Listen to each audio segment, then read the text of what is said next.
Our discussion is on adaptive leadership. This first section of my discussion is kind of an introduction. Then after some time, I'll be called back to especially deal with how working together with everyone in your group as a leader will help you in adaptation. But for now, I just want to introduce the subject itself of adaptive leadership. But then, adaptive leadership assumes that you understand what leadership is all about. What is leadership? I've written several books on leadership. Anybody can get a copy from one of the Scripture Union bookshops in Nairobi or Nakuru. But if you are not anywhere near there, those of you who are from Rwanda, from Tanzania, you can just buy the digital copy in Amazon. If you just look for John Nganga, you'll find my books in Amazon, so you can buy the digital copy. But although that's not our topic today, it's important to define leadership. What is leadership? When we talk about a leader, already the definition lies within the word.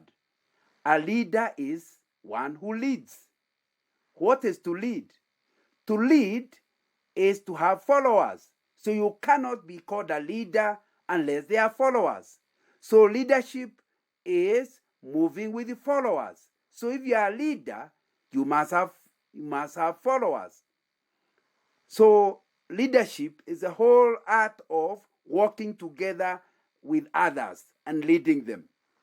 The impression actually is that there is somebody ahead and others are walking behind him. If you look back and you find there is nobody following, obviously you have stopped being a leader. You cannot be a leader unless someone is following. Point number 2, a manager is not necessarily a leader. And maybe at one of the conferences we need to spend time on that, defining the difference between a manager and a leader. You can have a pastor who is a manager, and you can have a pastor who is a leader. There are many differences, but the basic difference is that a leader has followers, but a manager has subordinates. Let me repeat. A leader has followers, a manager has subordinates. Who is a subordinate? A subordinate is a person you have authority over and who does what you tell him to do, and if he doesn't, he fails to do it at his own risk. You can fire him, you can reduce his salary, you can refuse to give him bonus. You have power over him. You are not a leader, although you could be. You are a manager. And many pastors are actually managers. That's why once in a while you hear pastors say, "Don't you know I'm the pastor of this church?" He is using power and authority. That tells you he knows people are not following him. But as long as they want to stay in that church, they must do what he says. So you are a manager at that point. So we as young people must understand there is a whole difference between being a manager. You are called chairman of a youth fellowship, but you could be a manager, not a leader. That's a person who is seeing people as subordinates. That's a manager. If you are a leader, you have followers. In that word follower is hidden the relationship between a leader and followers. Because the word is to follow. What does that mean? That they are following willingly, voluntarily. The moment they have to follow you, they are no longer followers, they are subordinates. People are followers if they have the choice either to follow or not follow. Then you are a leader. And that's a very critical thing to understand. That in the relationship between a leader and a follower, the power is with the follower. The leader is powerless because it's the follower who decides whether to follow or not. So in that relationship, we need to understand that. That's why in a democracy, even a president, every 5 years, after becoming a manager, towards the end of his term, he becomes a person seeking to influence us, to vote for him. It's important to understand. So that needs to be understood. And Jesus was not a manager. Jesus was a leader. And that's why people made a choice to follow him. And you can see there's a big difference between a manager and a leader, because of Jesus becoming a leader and we have chosen to follow him, 2,000 years later, his teachings are still influencing the whole earth. Managers, kings, presidents who are using power come and go. But leaders stay for it because you made a choice to follow him. The third word I want you to understand is, since a leader has followers, and you have seen power is with the followers, then how can you lead? You lead through influence. Leadership, the key deliverable out of leadership is influence.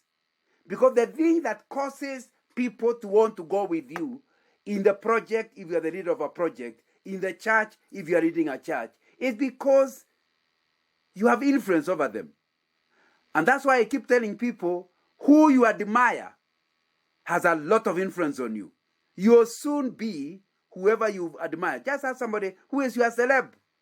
If the celeb is a crook, please don't give this follower time, but within a given time, he will also become a crook. Because it's a choice he has made. You know, parents are very interesting. When their children go wayward, they always say, it is the son of so-and-so who caused it. No, the son of so-and-so did not cause it. Your son deliberately followed the son of so-and-so. Because in leadership, it's a voluntary thing. So, but the important thing is the other guy has influence. So in the whole of this conference, as you talk about the relevance of leadership, we are talking about your ability to have influence on people so that you can go with them to wherever you are supposed to be going. My fourth point, it's important to understand that you cannot be leading to nowhere. So one of the critical requirements of a leader, as soon as he assumes leadership, is to agree with his group. 3 things.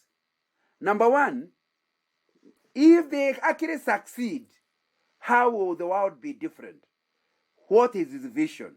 Vision is a noun. Vision is the description of the end of the project that you are leading. How will it look like?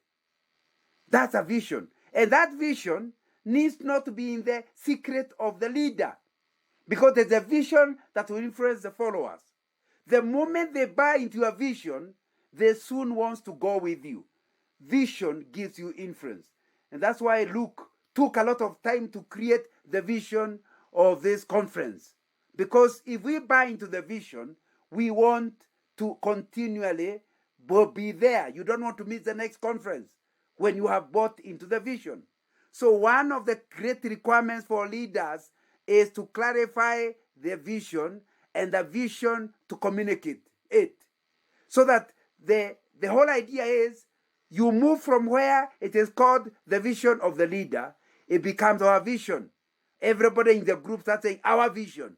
It's no longer the vision of the leader. Because if it remains the vision of the leader, people, once they don't like the leader, they'll stop it.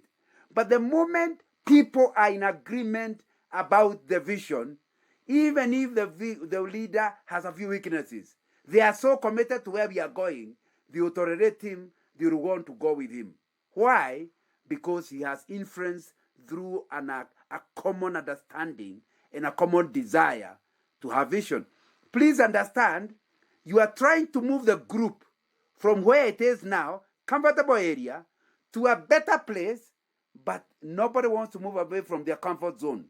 So to influence people to move away from where they are to where they should be, there must be people, which is my next word, who trust you. So you create the vision, but they must trust you. And I'll be coming back to that, especially in the second lot. It will be very, very important. So agree a vision and let them trust you, because a vision is talking about a future thing. You have not been there yourself even. They have to trust that what you are telling them is true. So trust is a critical requirement of leadership. If you are not in management, you are in leadership. Now, the next thing that we'll need to emphasize is you must agree on a mission. The difference between vision and mission is that vision describes the end product. Mission answers the question, how shall we get there? And it's important, if you want to have influence on your people, to agree with them. How are we going to reach there?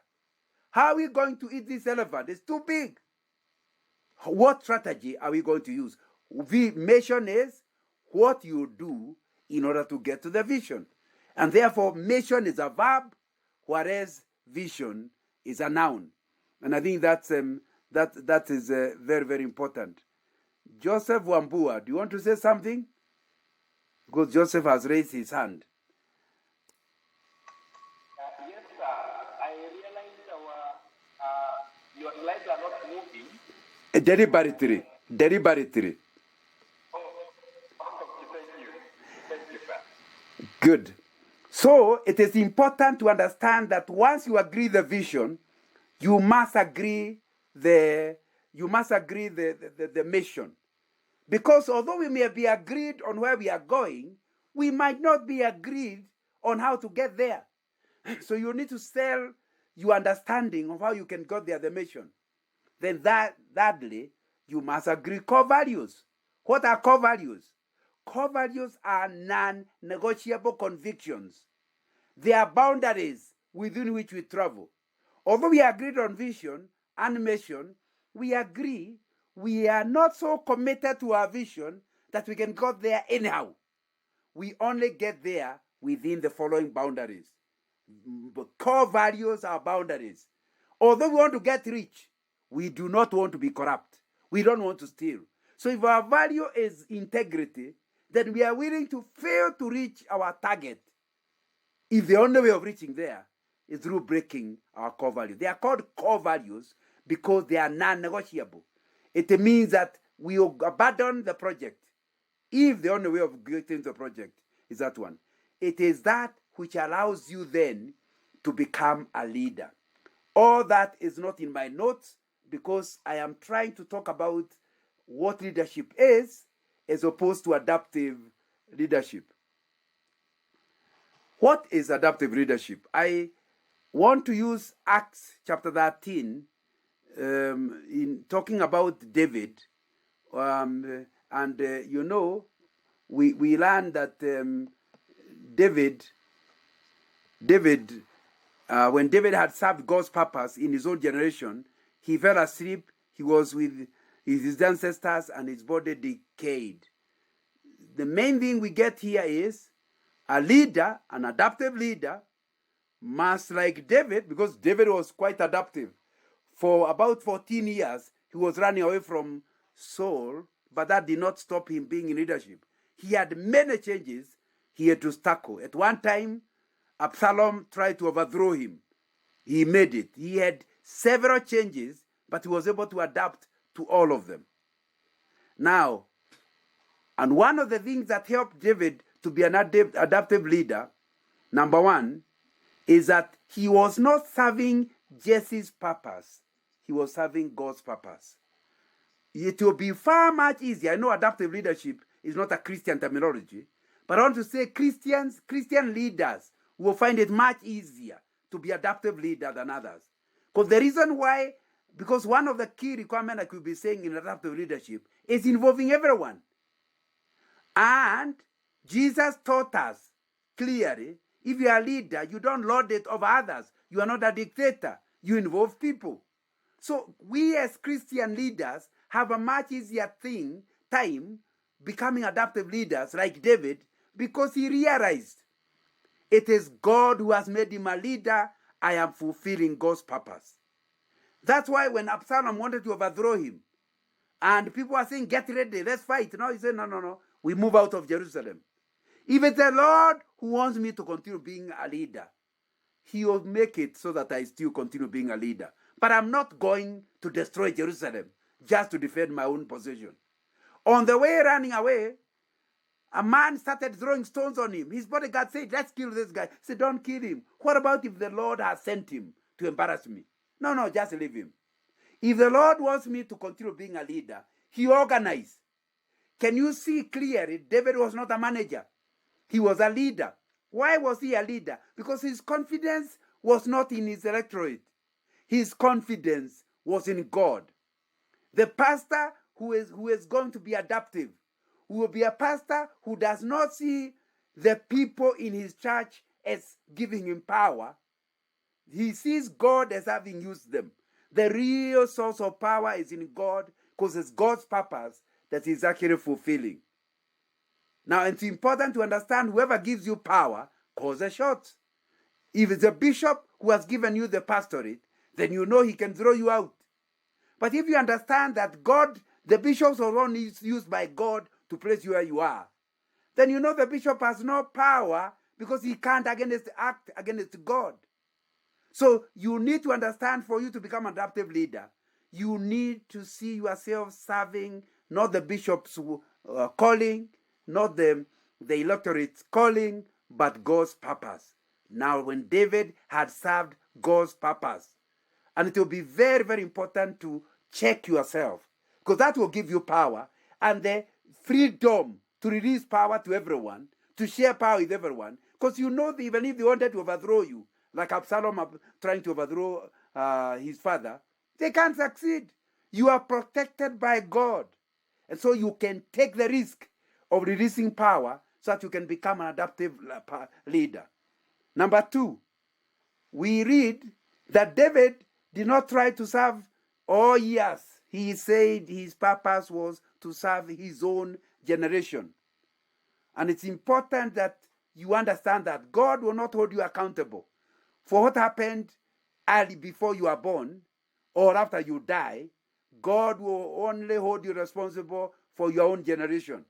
And that's why I am up against the statement people like using, that the youth are the leaders of tomorrow. No. Your generation is with you now, and you must lead it. My friend, I left the university more than 40 years ago in the 1970s. I was a leader, I was a chairman of the University Christian Union 1975. Those days, we had only one university. But I was a leader then. I'm a leader today, because my generation is still alive. You need to understand you are not the leader of tomorrow. My friend, if you are not leading now, and you are in your 20s, you will never be a leader, because your generation is your age, is with you. And God is saying, and David realized, he is held responsible for his generation. And it's important to understand that you become an adaptive leader as you understand that God will hold you accountable what happens within your own generation. Thirdly and importantly, this leader called David knew that he has a sell-by date. He is not going to be there forever. He is going to fall asleep. One of the things that makes leaders not become adaptive leaders are 3 things. Number 1, when they never want to hand over power. They feel like, I'm the chairman of the youth. Who are you to remove me? Because they have mistaken themselves for the title. No. David was not like that. That's why he did not hold to titles. He was okay even if he moved out. For you to become an adaptive leader, you must see your vision beyond titles. There were times I was called an elder. I'm retired. Most places, once you're over 65, you are not having those titles. But I'm still influencing. And I told you, leadership is influence. I'm still influencing my generation. I'm also seeking to influence you. It's important to understand all of us must know a time is coming when you're out of the scene. And so do not tie yourself to titles. Number 2, because you know you are not going to be there permanently, it means you can't waste time. You can't be a leader this year and you're saying, that I'll do next year. I'll do it. No. You don't have forever. You must achieve what God has sent you to achieve currently, not just be procrastinating, putting things to the future. David was to serve God's purpose in his own generation, but he knew he was going to fall asleep and be with his ancestors, and his body would decay. So thirdly, once you understand that, you understand the third thing, that the real assessment is going to be done in heaven. that people can all be saying what a great leader you are. But if God knows that there are things he asks you to do and you never did, either because of fear or because of greed or because of selfishness, my friend, when the time of reckoning comes, God will hold you accountable. You may even end up in hell, or because of the type of leadership you actually have, you are accountable to God. And that will be very, very important. Please understand the reason why we want you to adapt. Adaptive leadership is about adapting to the situations. It's because the world is changing continuously. Change is only the constant. Change is the only constant in our world today. It's the only constant. Everything else is changing. Like I told you, I left the university in the 1970s. At that time, we used to have a computer in a big place. I have lived long enough to see the computer become a desktop. There was nothing called desktop those days. You used to fill forms, you gave them to computer punch girls who would punch it for it to be processed. Then finally in the 80s, we got a desktop. And we thought, what progress? Now, nobody now talks about desktops. In fact, even the one I've one behind me, which I never use in my office. My friend, that has gone. So people on laptop, and we thought, wow, something you can put on your lap. But that has gone. Many of you are listening to me on Zoom using a smartphone. It's a small thing on your hand. Everything is changing. And an adaptive leader adapts to change so that his project does not fail because of the changes that come along. You know, transformed today, the world is very different, and it's been transformed by digital revolution. I've talked about that.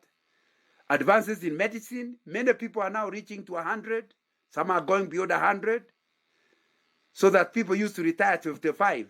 Now at 60, you retire, but you are likely to last another 40 years. You only work for 35 years. You are going to last after retirement for 40 years. And that's why I'm encouraging young people to have a clear vision that is not tied up to their retirement.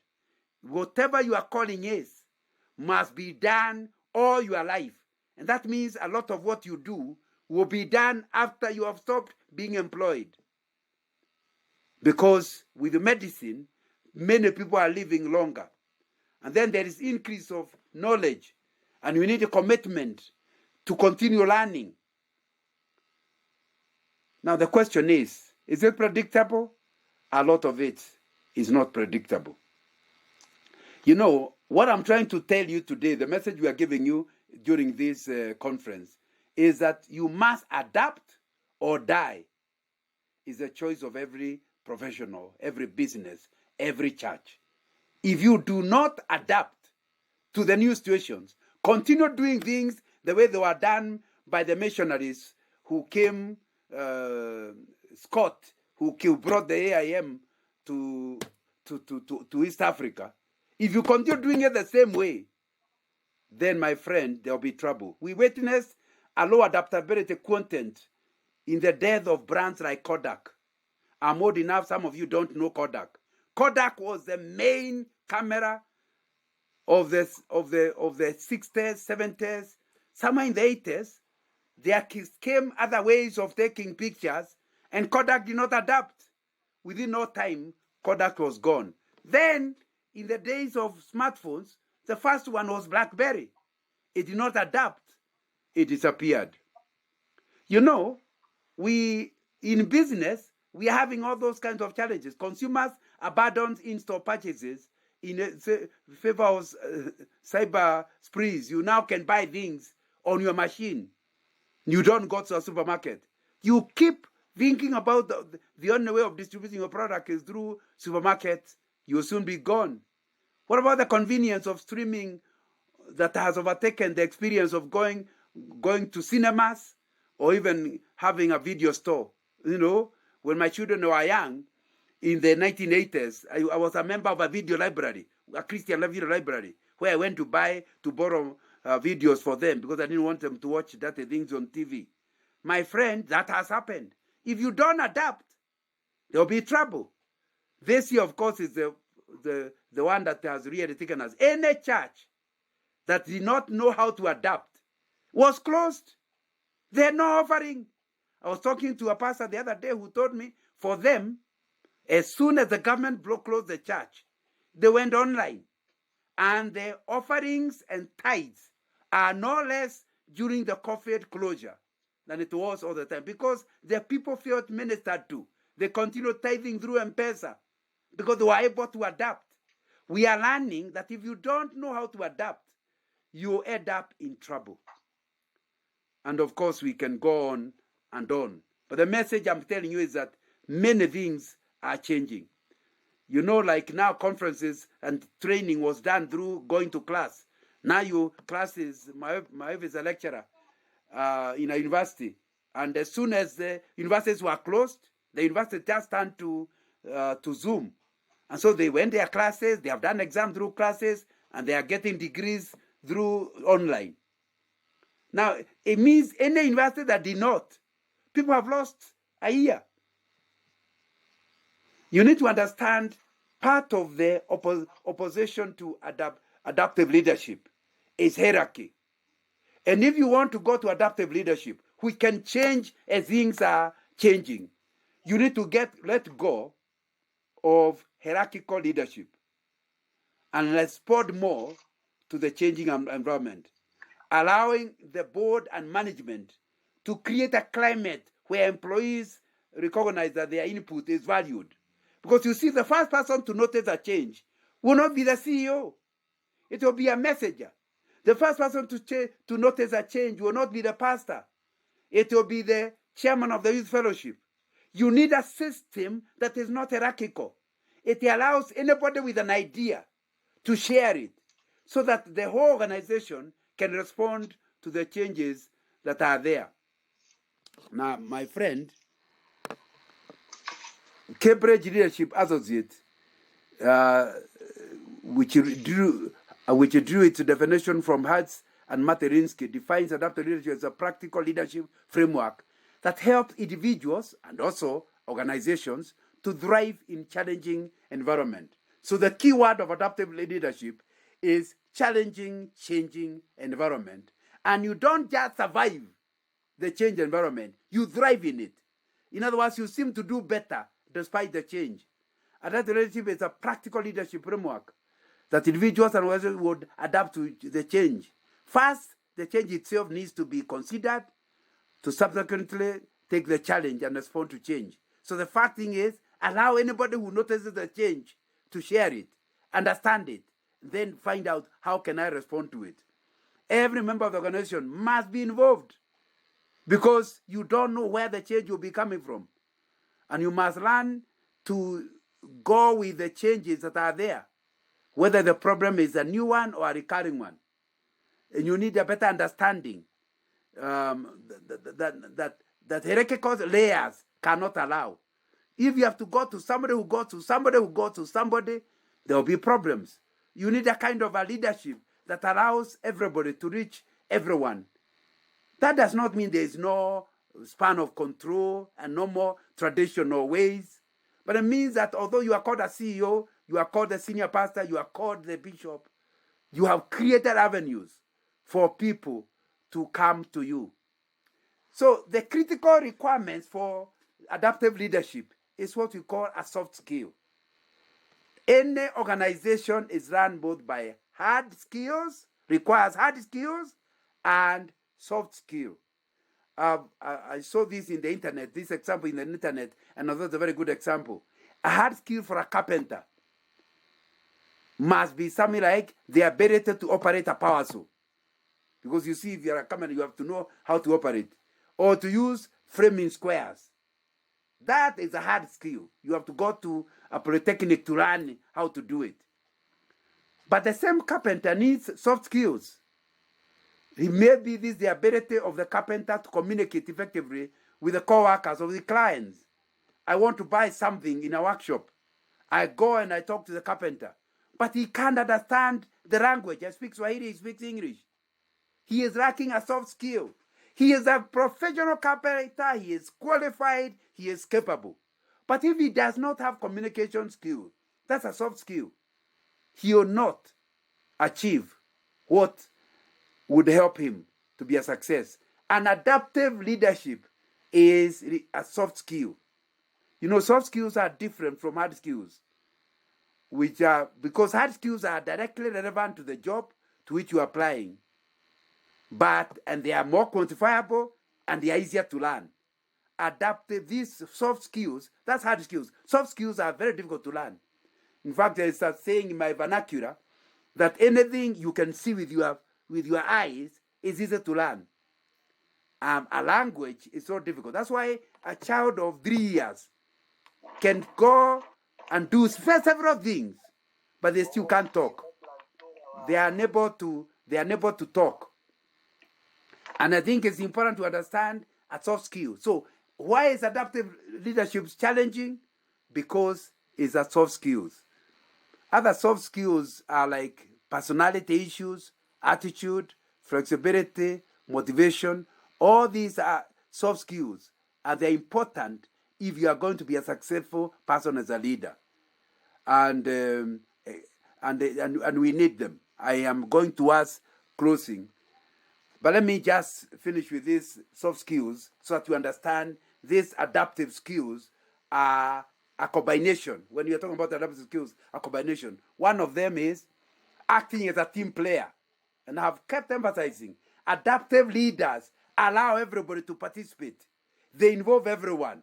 They see themselves as team players.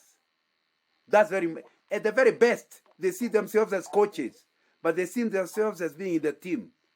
This means, Jane Dano, please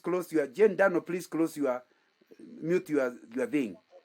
Acting as a team player, this means not only being able to cooperate, but also displaying a strong leadership skill as necessary. And that will be required if you are going to be adaptive and allow everyone. Number 2, this leader who is adaptive needs to have flexibility. This is an extremely valuable asset that you need. Those who can adapt on any situation are dependable. And that means they'll be flexible. If you say, no, me, I only work like this. No, over my dead body. My friend, you are not an adaptive leader. You need to have clear principles, I agree. But then, if you are given convincing ideas about why you need to change, you should not resist changing. You need to be flexible. A good idea must give way to a better idea. So listen, as a leader, you must be a listening person to be an adaptive leader, able to listen. That the decision may still be your decision, but you must be flexible to listen to others. I repeat, a good idea which you have must give way to a better idea which your messenger might have, your secretary might have.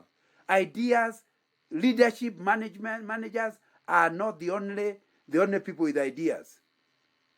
And I've emphasized that adaptive leaders have very good communication skills, effective communication. And it's of paramount importance. You know, good communication involves articulating oneself, and I've talked about that. Leadership, one of the key requirements of leaders is ability to communicate, ability to listen, and ability to use appropriate body language.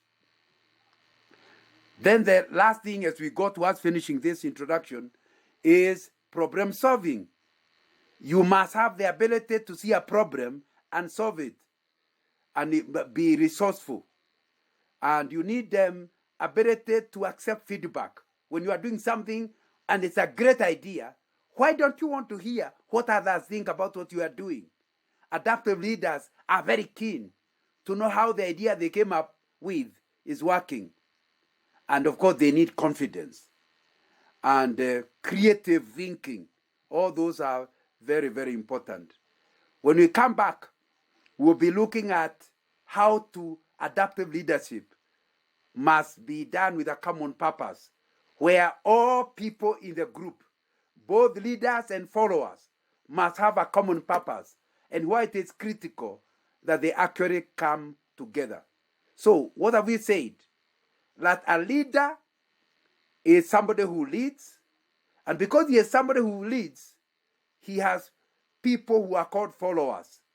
Because they are called followers, they are the ones with the power whether to follow or not. And because they are the power people with the power who make a choice not to follow you, you must be trusted. A leader's critical requirement is that he is trusted. People trust him. And because they trust him, he can take them to a better place than where they are once he has clarity of vision. We have seen the common way of leading is hierarchical. This is the top, this is middle management, these are the bottom. In adaptive leadership, we are not hierarchical. They may even have titles and all those. There is a board, there is a management, but anybody with an idea is actually accepted. And you don't fight the change. You adapt yourself to the change. You look at how else can we work. Because of these changes, we now cannot do things the way they were done by our grandfather. We have to do it differently. Just like the church said, now that the government cannot allow us to meet, how does church continue? And they became digital. Just like this conference. Now that we can't meet in a conference center, how can we meet? And we start using Zoom or Google Meet or whichever other platform is allowing conferences to happen. We are still achieving the purpose of Relevance Conference, but we are adapting ourselves to the changes that have come. In the end, the group is still able to finish the project and achieve its vision, but not exactly the way the original casting of the mission was done. They are adapting along the way. People who don't adapt, we have said in this discussion, have no future. Like Kodak, they will no longer be known. Any church that does not adapt is going to be in problems. However, as I finish, we agreed this adapting is not adapting and becoming somebody you are not. You therefore must have clarity of core visions. For us who are Christians, the Bible has our core values. So even as we adapt, we never adapt to do things that are not biblically right. Because our core values are the boundaries within which we travel and within which we adapt. Thank you very much. The meeting is back to Nathan.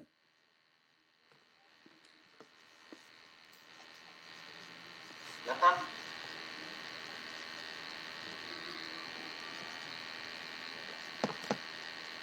Oh, okay. Thank you a lot, Brother John Nganga, for those insightful words. I don't know, David, for me, David has featured in a lot. So, thank you for those words. And this moment, just before, I would just like to give this opportunity to any of the members or the delegates who have like to share with us their thoughts on what Brother Nganga has shared with us. So as we prepare ourselves, you can just raise up your hand and I'll appoint you to be able to speak to us. So in the meantime, I see the presence of our senior pastor. So welcome, Reverend Stephen Mairori. Thank you. I'll be giving the opportunity to you in a moment, just after, and just to observe protocol. I think I'll ask Reverend Luke to come in and thank you. Revo, kindly proceed. Thank you so much, Nathan. Like I said before, our senior pastor was to come and give us words of welcome, words of wisdom. Rev Karibu Sana, Brother Nganga has puffed some many information in our hearts. Wonderful stuff.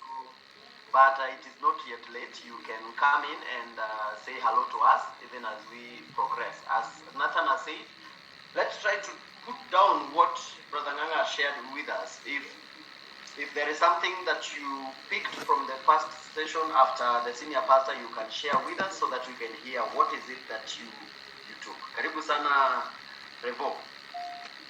Asante. Thank you very much, Reverend Luke and your team. I'd like to take this opportunity on behalf of the entire leadership of AIC Milimani, but also our pastoral team, to thank the youth. Particularly, I want to thank the leadership of Reverend Luke and their team for adapting the changes. John Nganga, who is a friend, has shared very well about adaptive leadership, and thank you very much, John, for doing that. We live in times that change is just with us. Things are changing very, very fast. If we don't learn to adapt, we'll be left behind. And particularly for you, the young generation, I think the future is great ahead. So this is a very relevant topic and discussion, so that we can be able to capture that future that God has for us in store. Leadership is very key. For one to achieve life streams, you have to be able to lead oneself. You have to be able to have a clear vision for, what you see the Lord leading you to. But as it is, as we've been challenged, you have to be willing to adapt and take the course that would enable you to achieve that vision. So I look forward to a great day. We've started